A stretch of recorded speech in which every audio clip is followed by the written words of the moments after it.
My name is Ashton, and at 34 years old, I never expected to be standing in the snow with my two confused children on Christmas morning. We were all dressed up, arms loaded with presents for our family brunch, when my sister Sarah peeked through the window. The door opened just enough for her to say, "Today is not a good day for your kind of energy." The hurt in my kids' eyes was immediate. I simply took their hands and said, "Let's go get pancakes." 10 minutes later, my brother Michael called in a panic. "Why did you cancel Sarah's lease?" While we grab pancakes instead of Christmas brunch, drop a comment letting me know where you're watching from and hit subscribe if family drama hits close to home. I work as a construction project manager in Madison, Wisconsin.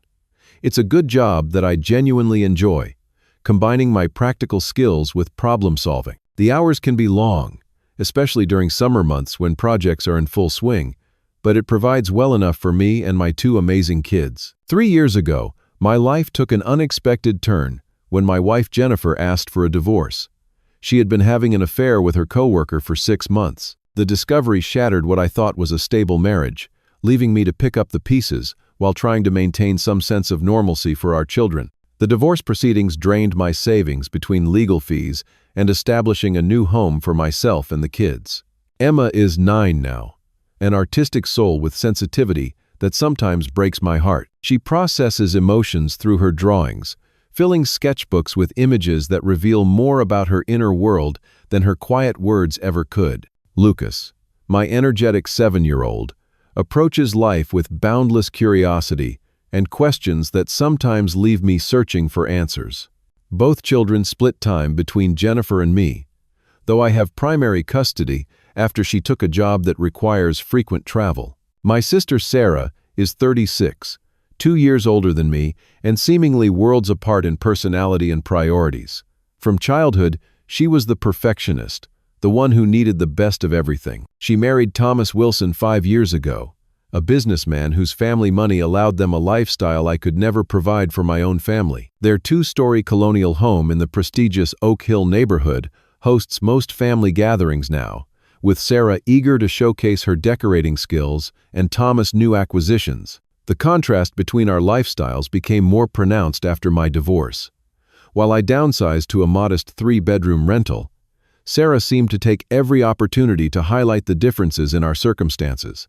Her passive-aggressive comments about my budget-friendly Christmas gifts or the children's clothing being from department stores rather than boutiques became more frequent. But beneath our current tensions lies a more complicated situation involving our grandparents' home. When they passed away 4 years ago, they left their cherished property to Sarah, Michael, and me in equal shares. The 2-bedroom bungalow sits on a valuable acre lot in a now desirable neighborhood, its market value having tripled since they purchased it in the 1970s. Michael, our older brother at 38, faced financial difficulties with his small business 2 years ago.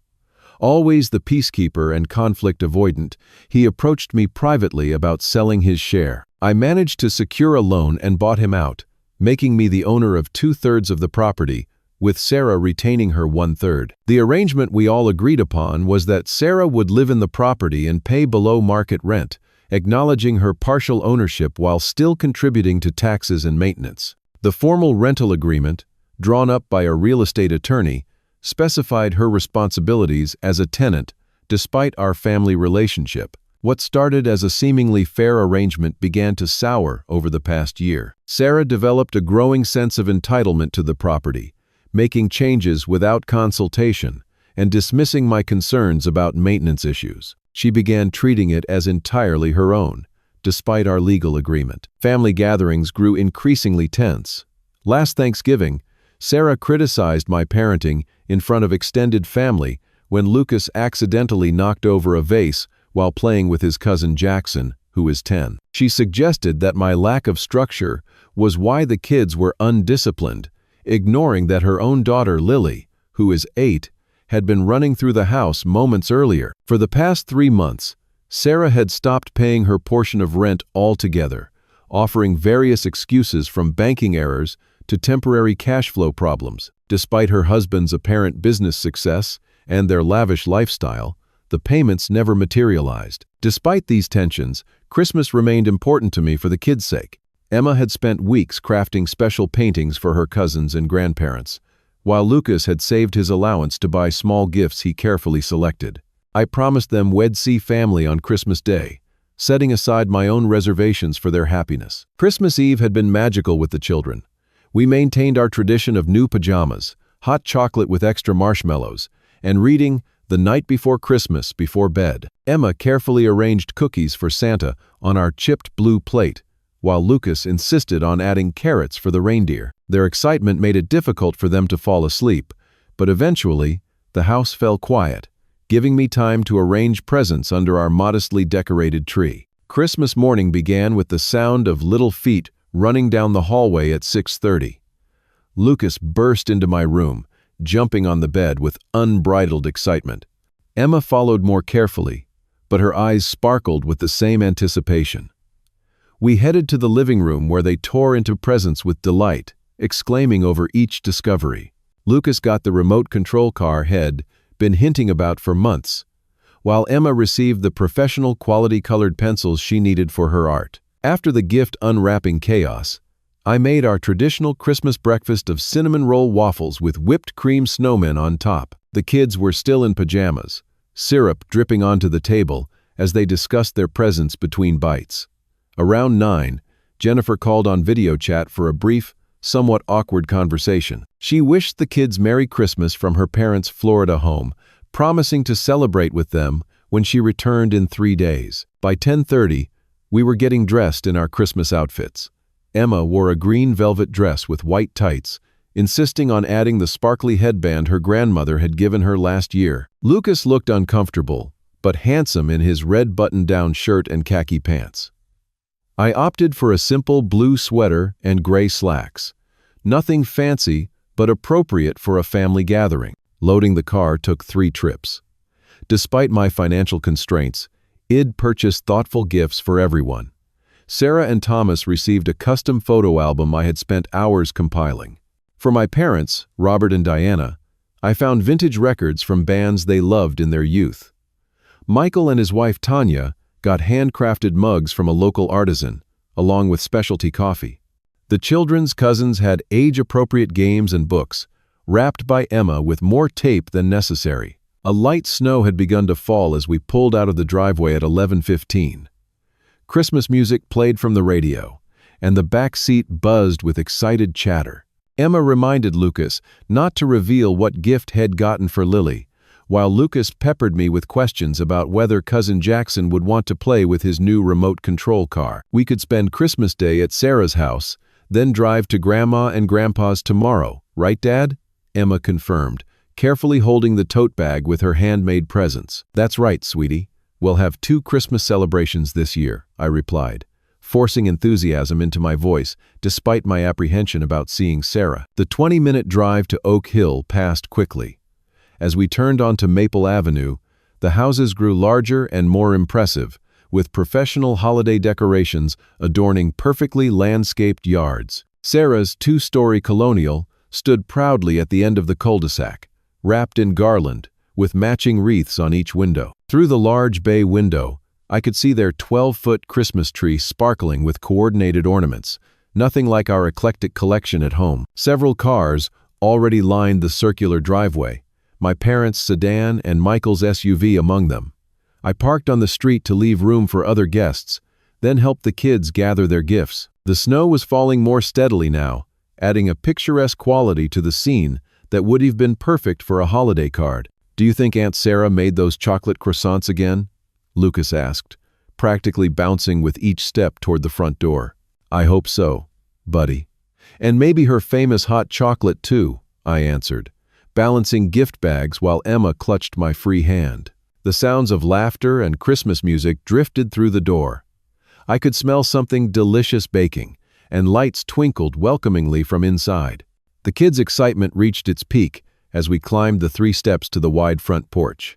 With my arms full of presents, I nodded to Lucas to knock. He rapped 3 times on the glossy red door, then stepped back beside me with a wide grin.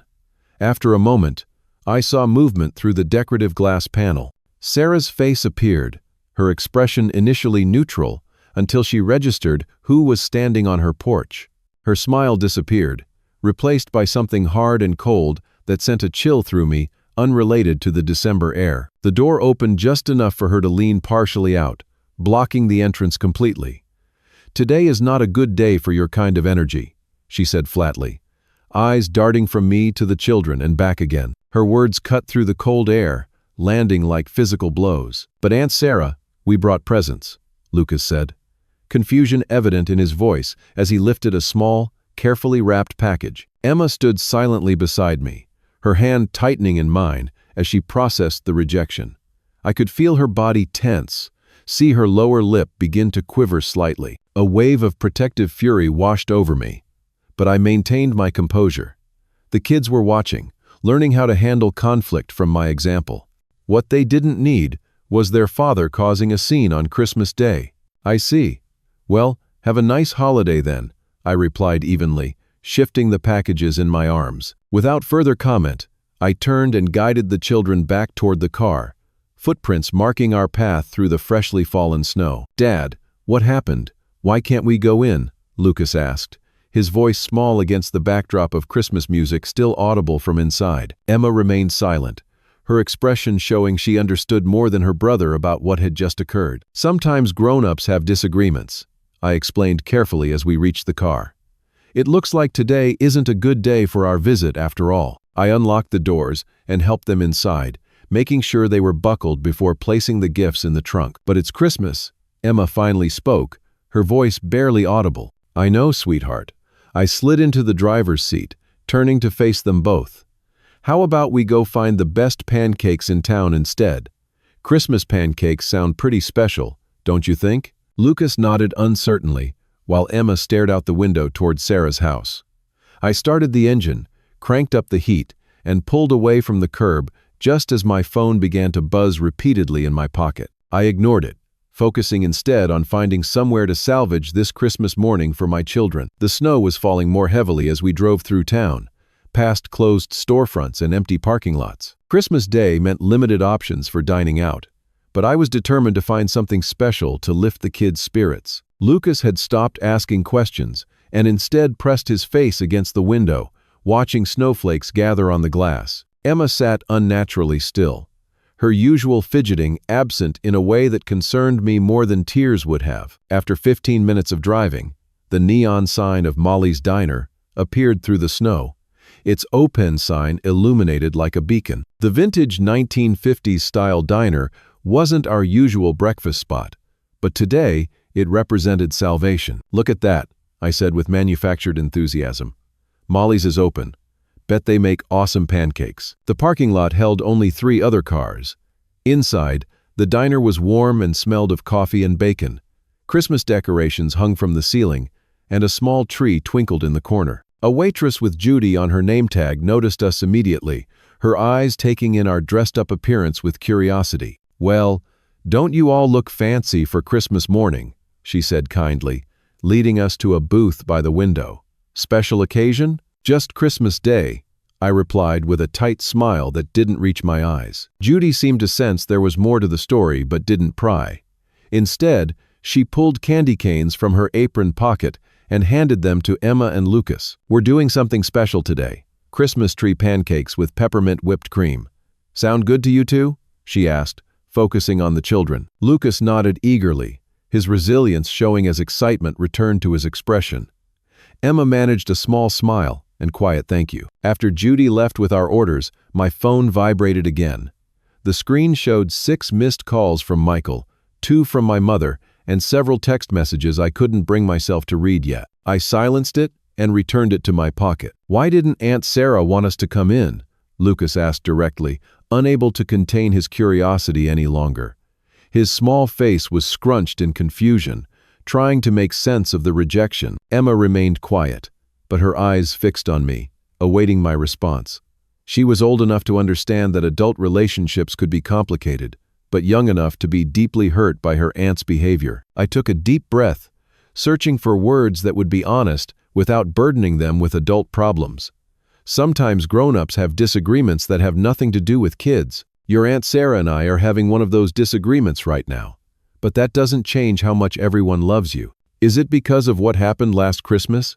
Emma asked softly. She was referring to an incident where Sarah had made passive-aggressive comments about the homemade gifts the children had brought, suggesting that store-bought presents would have been more appropriate. The memory of last Christmas flooded back, along with other moments that showed the growing rift between Sarah and me. I remembered staying with her for a week after she suffered a miscarriage 5 years ago, before she had Jackson and Lily. I had taken time off work to help her while Thomas was on an unavoidable business trip, cooking meals and providing emotional support during her darkest time. Then there was the car down payment I had loaned her when she desperately needed reliable transportation for a new job. She had never fully repaid it, but I hadn't pressed the issue, considering it a gift to help my sister. The property arrangement after our grandparents passed had seemed fair initially. The agreement was that Sarah would live in the house, paying below market rent that acknowledged her 1/3 ownership while contributing to taxes, insurance, and maintenance. Michael had faced a cash flow crisis with his small business 2 years ago, and Id purchased his share, becoming the majority owner while allowing the arrangement with Sarah to continue. But things had deteriorated. A property inspection 3 months ago revealed significant issues: water damage from a leaking roof shed neglected to report, broken fixtures, and even holes punched in walls during what she described as a minor disagreement with Thomas. The repair estimates exceeded $5,000, and Sarah had dismissed my concerns, insisting that, as family, I should handle all maintenance without question. Then the rent payments stopped coming altogether. 3 months of excuses, from banking errors to temporary financial setback. Meanwhile, Sarah and Thomas continued their lavish lifestyle, posting vacation photos from Cabo San Lucas and showing off expensive purchases. The tension between Thomas and me had been building at family gatherings. His dismissive attitude and occasional condescending remarks about my more modest lifestyle had created an undercurrent of animosity. Last Thanksgiving, Head made a pointed comment about people who couldn't manage their finances properly, a thinly veiled reference to my post-divorce struggles. 2 weeks ago, after careful consideration and consultation with my attorney, I had sent Sarah a formal warning letter regarding the lease violations and missing payments. It was a difficult decision, but necessary to protect my investment and set appropriate boundaries. "No, honey, it's not about last Christmas," I finally answered Emma, returning to the present moment. "It's a grown-up problem about the house that used to belong to Grandma and Grandpa Morris. Nothing for you to worry about." Judy arrived with our pancakes, each stack shaped like a Christmas tree with green-tinted batter, decorated with fruit and whipped cream. The festive presentation momentarily distracted the children, especially Lucas, who immediately began rearranging the strawberry ornaments on his pancake tree. My phone vibrated again, and this time I glanced at the screen to see Michael's name. With the children occupied with their breakfast, I decided to answer. "I'll be right back, guys. Enjoy your pancakes," I said, stepping away from the table toward the diner's entrance. "Why did you cancel Sarah's lease?" Michael demanded without greeting when I answered. "Mom and Dad are upset. Thomas is threatening legal action, and you ruined Christmas for everyone. What were you thinking?" The accusation caught me off guard. I didn't understand how my enforcing the lease agreement had somehow been twisted into me canceling it without warning, especially today of all days. "Michael, slow down. What exactly did Sarah tell everyone?" I asked, watching through the window as Emma methodically cut her pancakes into precise bites. "She said you sent her an eviction notice that arrived yesterday, canceling her lease effective immediately because you want to sell the property. She said you didn't even give them time to find a new place. Everyone is here trying to comfort her, and you're off who knows where," Michael explained, his voice a mixture of anger and confusion. The pieces suddenly fell into place. Sarah had received my formal letter about lease violations and spun it into a vindictive eviction, casting herself as the victim just in time for Christmas. And somehow, I'd become the villain who ruined the holiday for everyone. "That's not what happened," I began, preparing to explain the truth to my brother. "I need to explain exactly what happened with the property inheritance and lease," I told Michael, finding a quiet corner of the diner away from the children. "First, do you remember how Grandma and Grandpa Morris left the property to all 3 of us in equal shares?" "Yeah, of course I do," Michael replied, his tone still defensive but with a hint of curiosity. "And you remember that when your business was struggling 2 years ago, I bought your 1/3 share. That means I legally own 2/3 of the property now, with Sarah owning the remaining third." I heard a sigh on the other end of the line. "Yes, I remember.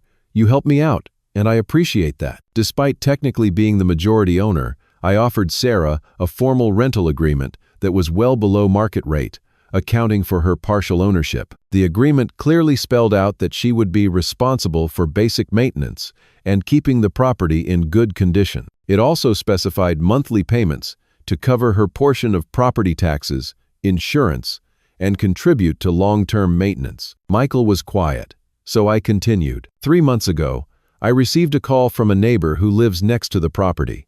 They noticed water stains on the exterior wall and were concerned. Sarah hadn't mentioned any issues, so I scheduled an inspection. "What did you find?" Michael asked, his voice now more measured. "Significant water damage from a leaking roof that had clearly been happening for months."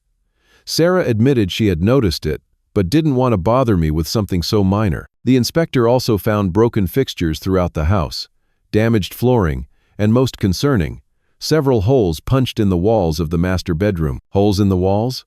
Michael echoed. "Like someone punched the walls?" "Exactly." When I asked Sarah about it, she dismissed it as a small argument between her and Thomas. She expected me to cover all repairs without question, despite our agreement stating she was responsible for damage beyond normal wear and tear. I took a deep breath before continuing. And then the rent payment stopped. 3 months with various excuses but no money. Meanwhile, she and Thomas took a vacation to Cabo and bought a new 70-inch television they proudly showed off on Facebook. Michael was silent for a moment. "So what exactly did you do that has her claiming eviction?" 2 weeks ago, after consultation with attorney Frank Rodriguez, I sent her a formal letter documenting all lease violations and the missing payments. The letter requested that she remedy these issues within 30 days, or we would need to proceed with the legal process of terminating the lease. It included a reminder that the standard notice period is 60 days, meaning she would have 90 days total to address the issues or find new housing. The timing near Christmas was unfortunate but not intentional. "So you didn't cancel her lease effective immediately?" Michael clarified. "Absolutely not. The letter was a formal warning, with ample time to remedy the situation or make arrangements. I have copies of everything, including certified mail receipts and the original lease agreement with Sarah's signature." In the background, I could hear voices rising and falling, presumably from the ongoing family discussion at Sarah's house. I checked on Emma and Lucas, who were still enjoying their pancakes, Judy having refilled their hot chocolate with extra marshmallows. "Michael, there's more you should know," I continued. "I've recently learned that Thomas has significant gambling debts, exceeding $50,000. A mutual acquaintance who works at the casino mentioned seeing him there regularly. I suspect their sudden desperation about the housing situation might be connected to financial troubles they're keeping secret from the family." Michael's sharp intake of breath told me this information was news to him. "That would explain some things," he admitted. "Thomas has been asking me for investment opportunities with quick returns lately, which seemed out of character. I imagine Sarah told everyone, 'I'm the villain who ruined Christmas with a surprise eviction,'" I said, the pieces falling into place. "When in reality, she's the one who turned us away from the door today." The kids were devastated, Michael. Emma made paintings for everyone, and Lucas saved his allowance to buy gifts. "She turned you away?" Michael asked, his voice rising in surprise. "She told everyone you texted this morning saying you weren't coming because you were too angry about the lease situation." The depth of Sarah's deception stunned me. We were literally on her doorstep. She opened the door, said today wasn't a good day for our kind of energy, and shut it in our faces. In front of the children, "Oh my God," Michael muttered. "Mom and Dad have been talking about how disappointed they are in you for using Christmas to make a point." The irony wasn't lost on me. I stared out the diner's window at the snow, now falling heavily enough to coat everything in a blanket of white. The Christmas lights from nearby businesses reflected off the snow, creating a scene that should have been peaceful but now felt disconnected from the turmoil of my family situation. The messages from my parents suddenly made more sense. I'd been avoiding reading them, but now I understood their anger and disappointment were based on Sarah's fabricated version of events.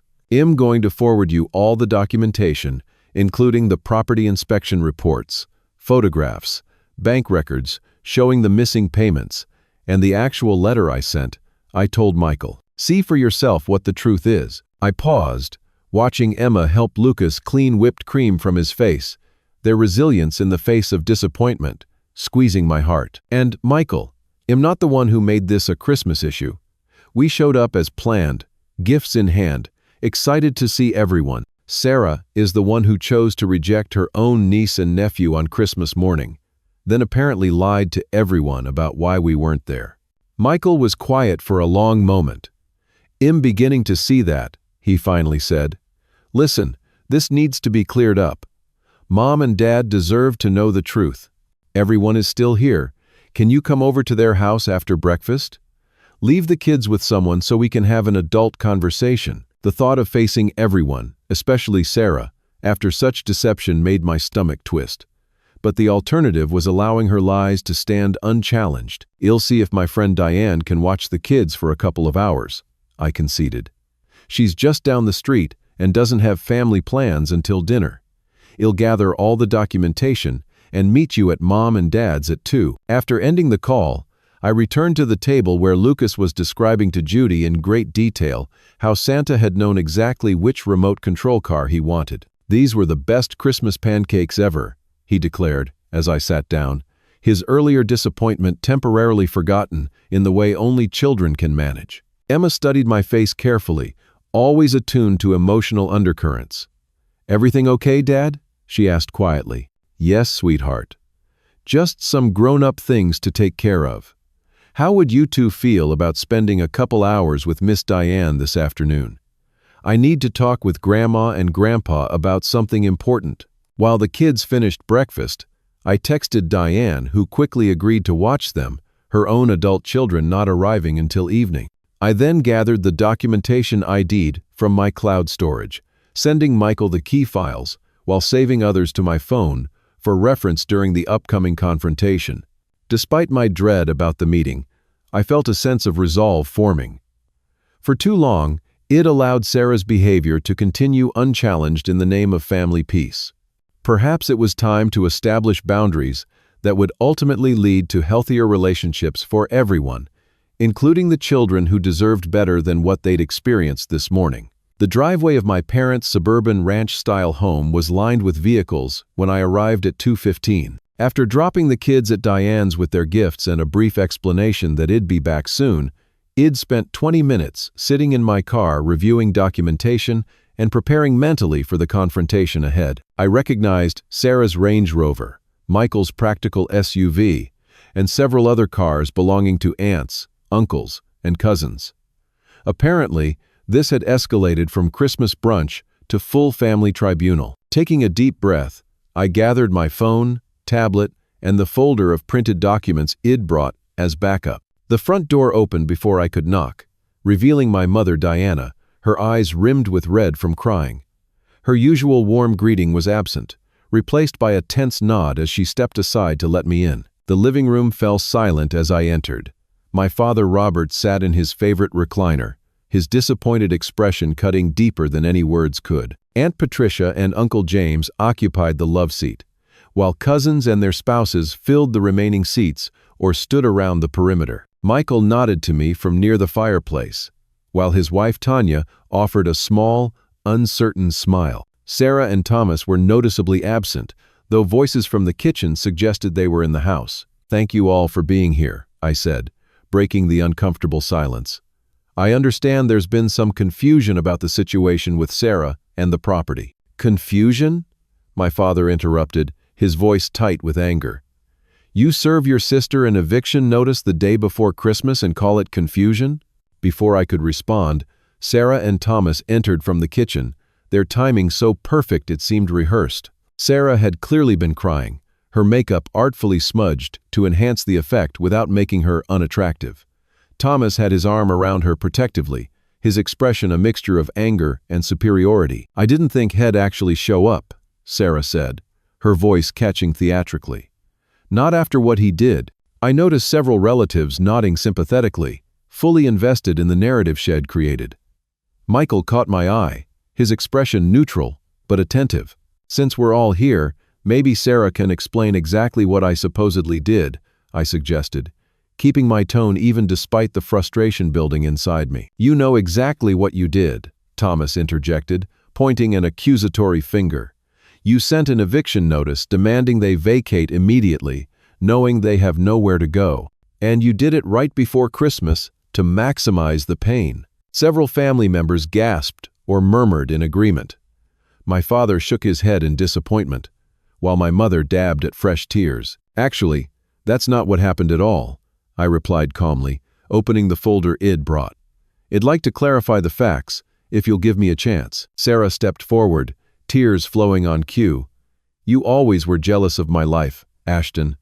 Ever since we were kids, you resented that I had nicer things, more friends, and when Thomas and I created a beautiful life together, your jealousy just got worse. Then after your divorce, seeing us happy while your life fell apart was too much for you to bear." Her performance was impressive, I had to admit. The trembling voice, the perfectly timed emotional breaks, the way she positioned herself as the victim of my supposed jealousy and bitterness. She had always been talented at manipulating perceptions. Sarah continued, building her case to the captivated audience. "He wants to punish me because he blames me for his failed marriage. Jennifer and I were close, and he couldn't stand that she confided in me, and now he's using this property to exact his revenge." The accusation was so absurd I almost laughed. Jennifer and Sarah had barely tolerated each other, certainly never close confidants. But before I could point this out, Sarah launched into her most damaging claim. "And you should all know," she added, turning to face the room, her voice dropping to a concerned whisper. "I'm worried about those poor children, the way he parents them after the divorce, his anger issues. Emma flinches whenever he raises his voice. That's why I had to protect my own children today when he showed up unannounced and demanded to be let in." The room grew uncomfortably quiet. Questioning my parenting crossed a line, especially when Emma and Lucas were the center of my world. More importantly, it was a complete fabrication that reversed what had actually happened that morning. I took a measured breath, recognizing Sarah's tactics for what they were desperate attempts to maintain control of the narrative. Rather than responding emotionally, I decided to methodically dismantle each lie with evidence. "I'd like to address these claims one by one," I said, my voice steady as I removed my phone from my pocket. "First, regarding what happened this morning, I pulled up the text conversation with Sarah from 2 days prior, showing my confirmation that we would arrive at 11:30 for brunch, as planned, and her response, 'Looking forward to it.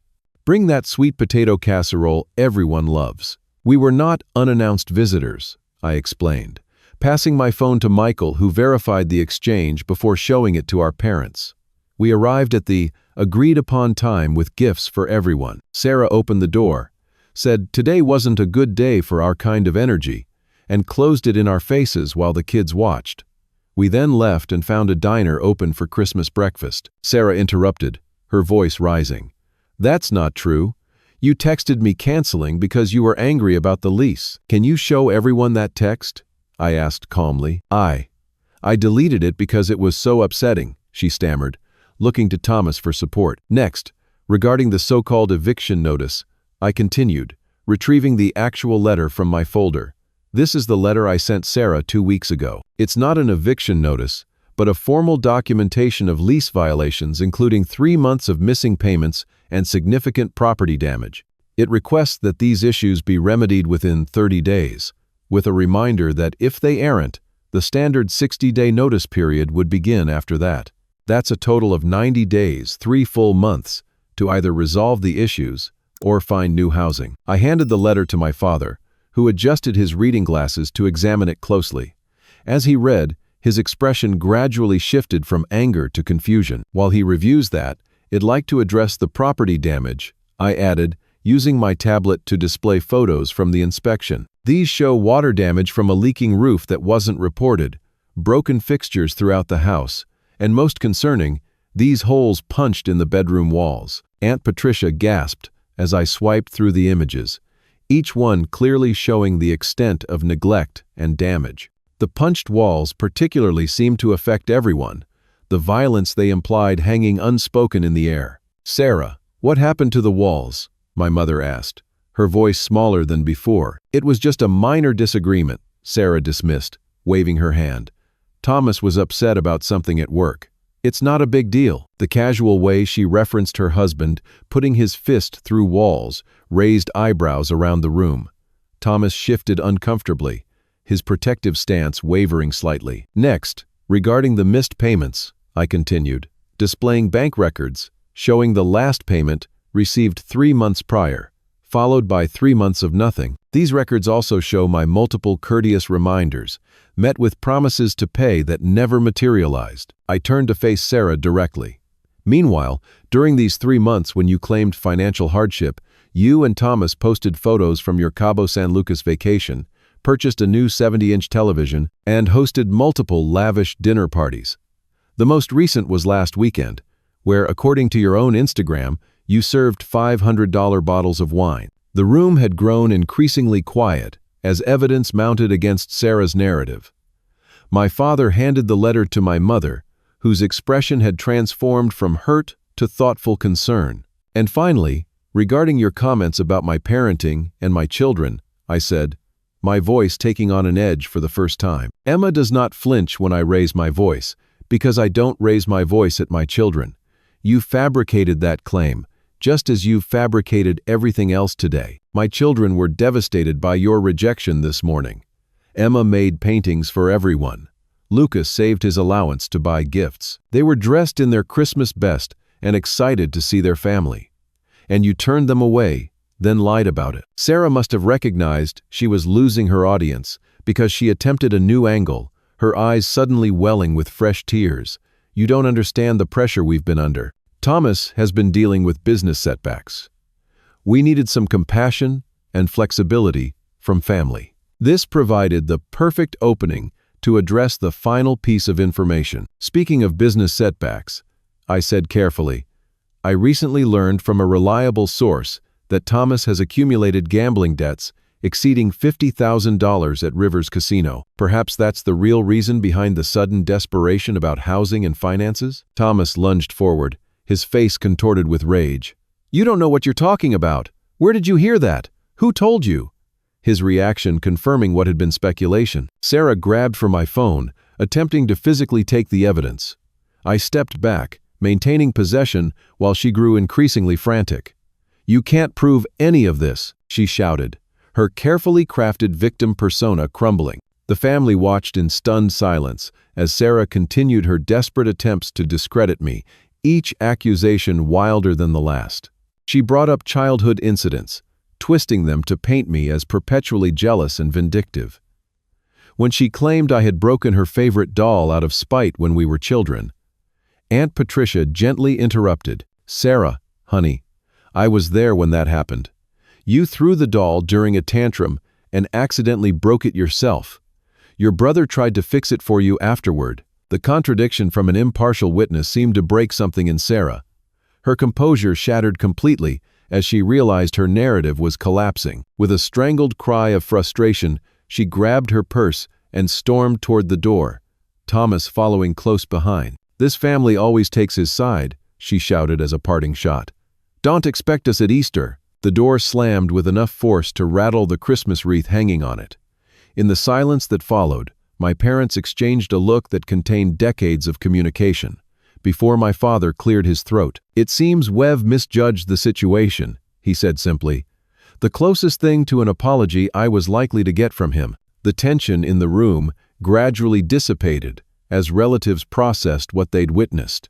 Some approached to offer awkward apologies for their assumptions, while others made excuses to leave, uncomfortable with having been manipulated by Sarah's performance. Throughout the remainder of the afternoon, I answered questions about the property situation as honestly and completely as possible. I reassured everyone that despite the issues, I had no intention of putting Sarah on the street, especially during winter. The formal process provided ample time for them to either remedy the lease violations or find suitable alternative housing. By the time I left to pick up the children from Diane, A new understanding had formed between me and most of the family. The Christmas gathering had certainly not gone as anyone expected, but perhaps the painful clearing of air was necessary for more honest relationships going forward. In the days following Christmas, I focused on helping Emma and Lucas process their confusion and disappointment. I kept explanations age-appropriate while being honest about the fact that sometimes even adults don't behave well. My parents called the evening after our confrontation. My father uncharacteristically apologetic for jumping to conclusions. My mother asked detailed questions about the children, promising to visit the following weekend with presents and special attention to make up for the Christmas morning rejection. The quiet conversation with my parents helped heal some of the hurt. My father admitted I had been justified in addressing the lease violations, acknowledging that his initial reaction came from shock rather than careful consideration of facts. My mother remained torn between her children, but recognized that Sarah had manipulated the situation significantly. Extended family reactions were mixed in the following days. Aunt Patricia and Uncle James called to explicitly apologize for their quick judgment, offering support for however I chose to proceed with the property situation. In contrast, Cousin Stephanie remained firmly in Sarah's camp, despite the evidence, sending a lengthy text message suggesting I should be more forgiving, regardless of circumstances. Michael surprised me with his response. Having witnessed the entire confrontation, he expressed newfound respect for my calm approach and willingness to stand my ground. Our relationship, always cordial but somewhat distant, seemed to deepen through the shared experience of finally recognizing Sarah's manipulative patterns. After careful consideration, I decided to proceed with the legal eviction timeline as planned. A follow-up consultation with Attorney Rodriguez confirmed that my approach was reasonable and legally sound.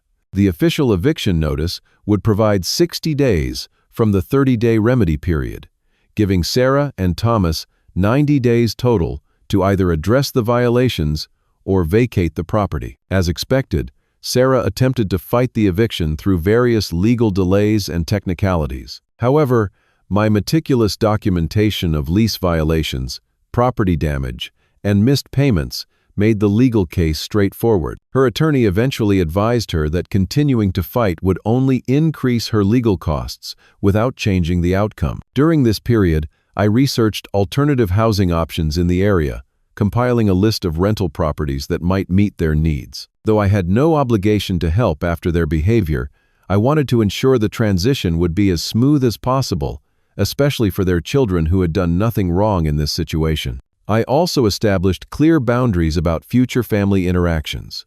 In a detailed email to my parents and Michael, I outlined my expectations for respectful communication and consequences for violations of those boundaries.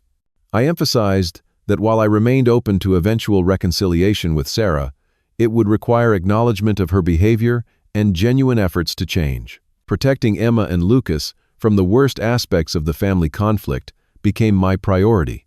I provided age-appropriate explanations about the situation, always emphasizing that adult problems were never their fault. Their questions and fears deserved honest answers without burdening them with inappropriate details. "What if Aunt Sarah stays mad forever?" Emma asked one evening as I tucked her into bed. "Will we never see Jackson and Lily again?" "People rarely stay mad forever, sweetheart," I replied carefully. "Right now, grown-ups are sorting out some difficult feelings and problems. But you know what? Your cousins will always be your cousins. Someday, when you're older, you'll be able to connect with them regardless of what happens between the adults in the family." Lucas had more practical concerns, wondering if we would still have family gatherings for birthdays and holidays.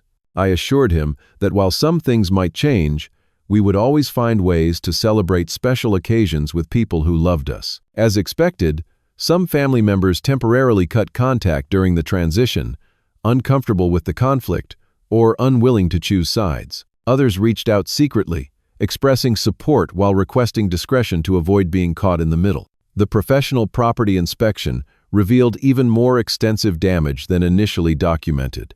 Water had penetrated further into walls, and several electrical fixtures had been improperly modified, creating potential safety hazards. Repair estimates exceeded $15,000, far more than Sarah's security deposit would cover. After discussion with my attorney, I decided not to pursue additional damages beyond the security deposit. My focus remained on healing rather than punishment, and a protracted legal battle for monetary compensation would only prolong the conflict and associated stress. Sarah eventually began apartment hunting, though, according to Michael, she complained bitterly about available options being beneath their standards. Thomas' parents eventually intervened as mediators, apparently concerned about their son's financial situation and the impact of the eviction on their grandchildren. We arranged the final moving day with strict rules to avoid further conflict.